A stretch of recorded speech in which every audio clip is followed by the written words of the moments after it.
Тэр Мөнхбаатар гэдэг тэр одоо өглөө цэгийн сайд байна. Тэр Мөнхбаатар эсхлэн сэтгүүлч байна.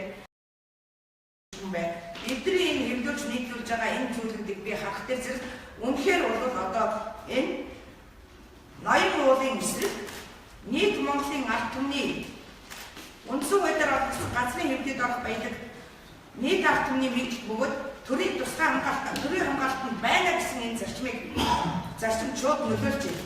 Яхаараа зэрэг энэ өмгөөлөгч рүү ингэж дайрч давшилж одоо шүүхийн шатнд эцсийн шийдвэр гараагүй байхад хүнийг гин буруутай тооцож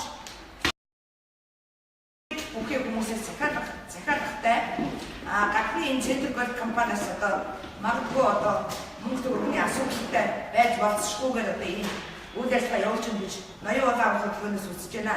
Тэгээ энэ чинь бол маш олон төрлийн ус байгууллага хувь хүмүүс ирсэн байгаа.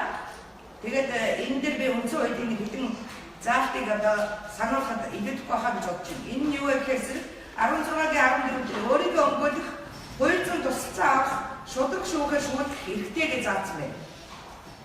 16-гийн 16-нд гин буруутай хуулийн дагуу шүүхээр нотлогдох хүртэл тэнэгч гэмт хэрэгтэн хэрэг үйлцэн гин буруутай тооцож үл болно гэсэн заалт байна.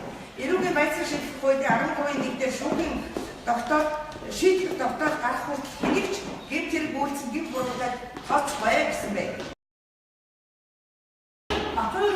байгаагүй шүү. Би аль хэдийн шороо өгсөн байна.